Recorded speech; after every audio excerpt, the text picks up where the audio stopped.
So this is the latest Remnant Fly today. This turned out to be a nice little bonefish shrimp pattern. Ran across some Beadchain eyes and then got to thinking about a shrimp pattern when I looked at some saltwater hooks. And then remembered I had these mono eyes from some crawdads that I did a couple of years back. So I just decided to try my hand at just doing a basic, simple bonefish shrimp pattern. I've tied some others before. You can look at those videos, and if you do any research, this follows very, very similar profiles and similar action and things like that in the water. Could have maybe put a little more rubber legs in it, but I think the hackle here is going to work well in terms of legs on this. So that is the latest Remnant Fly, just a little bonefish pattern. I'll get started tying.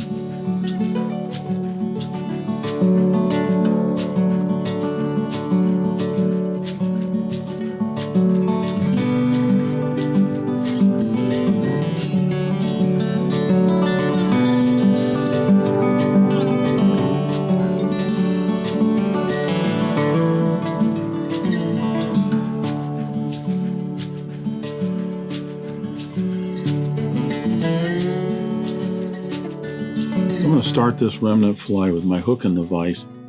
This is, I'm pretty certain it is an S70 or CS70 Mustad, about a size 4. It's a large saltwater shrimp hook.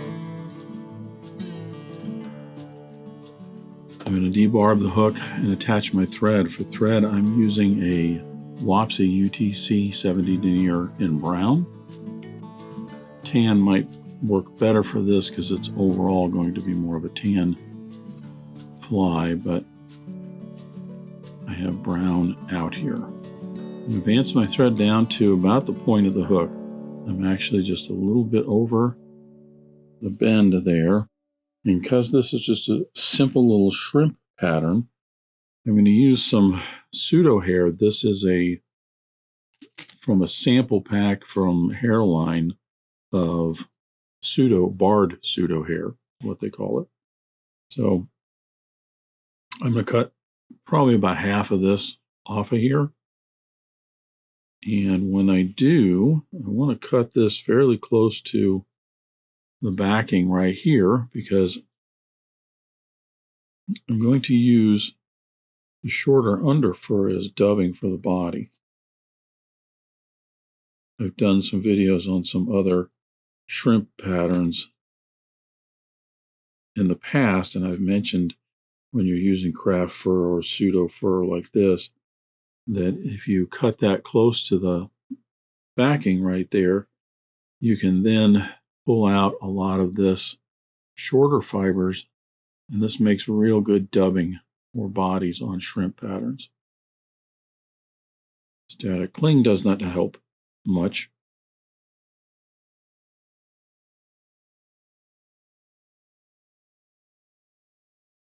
By the way, if you are having issues with static cling like this, you can take a dryer sheet, an unscented dryer sheet, and rub that on your hands, and it will take a lot of that static out.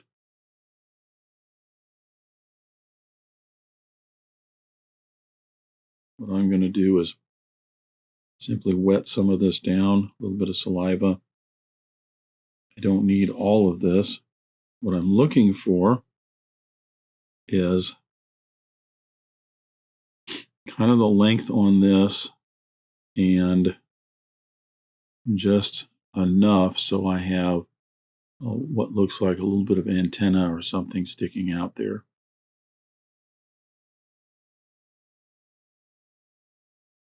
Just a little tuft there.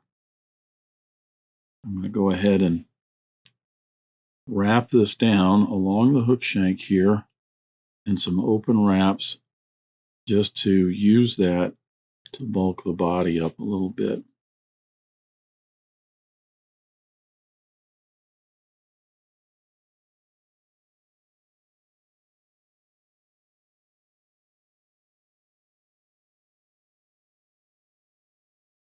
This is kind of an amalgamation of various other shrimp and or crawdad patterns. So we shall see how it turns out. Next, I'm going to tie in some legs, so these will definitely be like antenna here. These are from Old Spirit River barred, they called them zebra legs. They're just a barred round rubber leg. Back this off just a little here. Bring this under like that. And I'm going to try and keep these more on the sides of this. Bring this down around over on that side. Get both of those tied in. And then I'm going to trim these a little bit longer than this. I want them kind of sticking out and waving more. Now we're going to put on some eyeballs. This was part of what I ran across some bead chain here I'm going to use, and then started thinking saltwater and shrimpy pattern because lots of people are heading to warmer climates to pursue some bonefish. And then remembering in my remnant stuff, I had these from some crawdads that I did not too long ago. So I'm going to tie these in. There's a bit of curve on that mono. I'm going to want that to kind of go up. See, this is going to ride hook point up. So I'm going to tie that in here. I'm going to try and get that in just not quite on the side, but not on the top, kind of halfway between the top and the side here. Use that to widen the body out a little bit.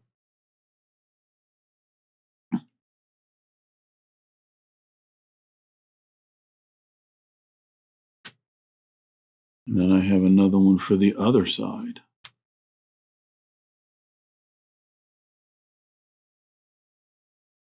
Put that in, same length, same position on the other side. Nice thing is when you get those tied in, they tend to kind of push down, or I should say up, tend to go kind of in an upward direction all on their own.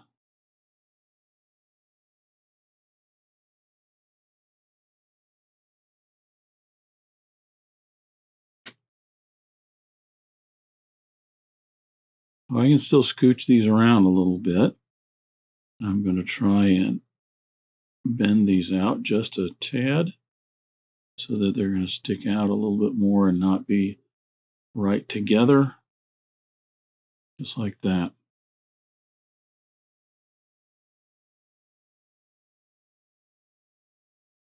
I'm going to slap some head cement all on there as I cover this up with some thread wraps.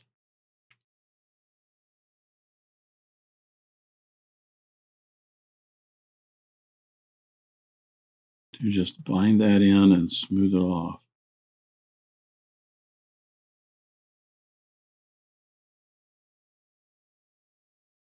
Now inside the eyes right here, this is going to kind of give me a little bit of weight, and it's also going to help to broaden out the shrimp right up front here. These aren't necessarily there to look like eyes as much as they are to look like the wider portion of the thorax of a shrimp. I just want to get these a little bit further forward here. There we go. Just tied in right there. Yeah, they're scooching back on me.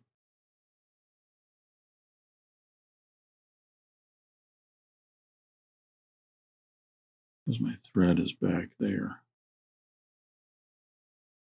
Thread up here. Up there. Now we're right where we want to be. Pretty much.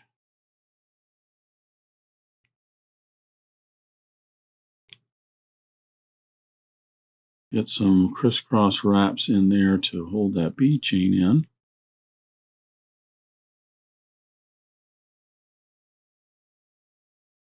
I'm going to end up with my thread right at the base of all of that.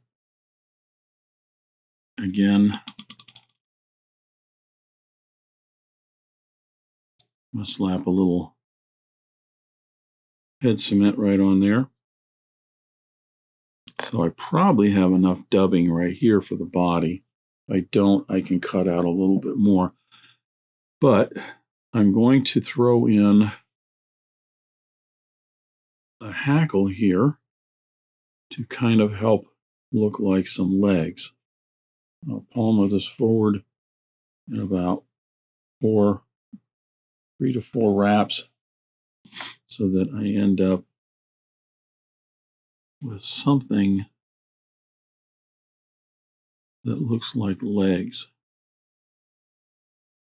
coming out here.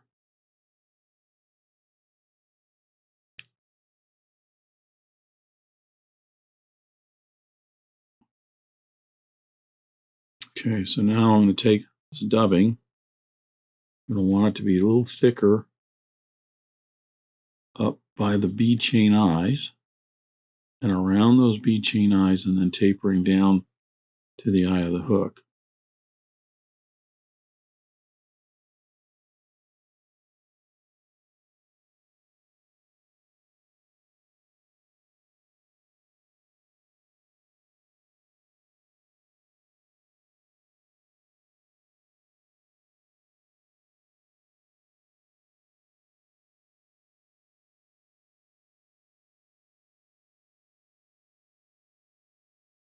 Keep in mind when you're doing dubbing like this, a longer, sparser dubbing noodle sometimes works better than trying to heap a whole bunch on there, because you can control much more the resulting size and shape.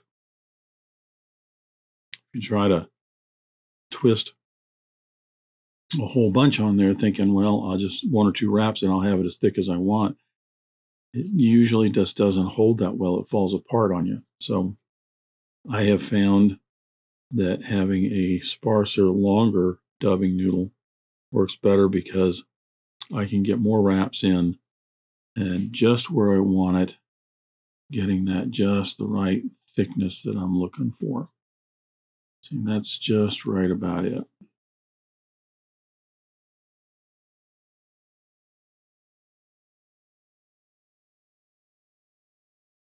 And also, in this case, build this up a little bit easier by just going ahead and running on down to the eye of the hook, coming on back. This has the added advantage also of having some thread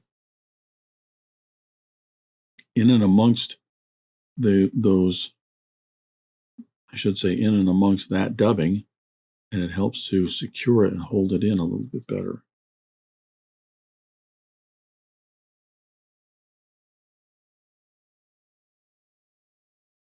So that's got us right there. The dark thread also could give it a little bit of segmentation, but you're going to get most of that from this hackle. As I palm the hackle in, it will split it up and make it look kind of like the exoskeleton of our little shrimp with a little bit of segmentation to it.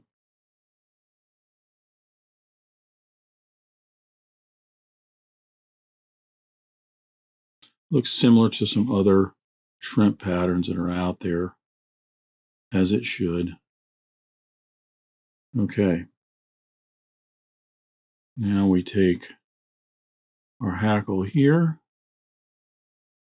Get my hackle pliers. This is just a dry fly hackle I'm using, but it does have a taper to it. So I have some longer fibers, say longer hackles up near the end, and shorter as you tie this in. That's almost not long enough. Probably because I took 2 wraps at the other end.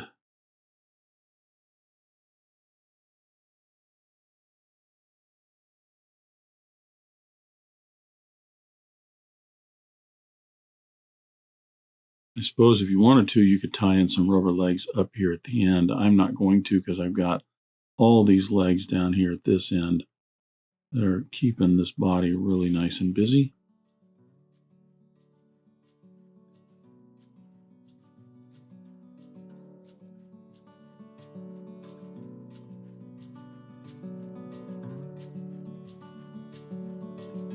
And there we go. That is a basic little shrimp pattern.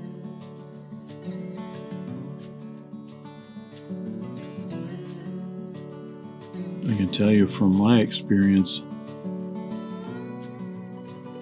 chasing saltwater species, plenty of bonefish, you go casting this in and around, especially at school, but even on some singles, and I'll bet you'll turn some heads with that.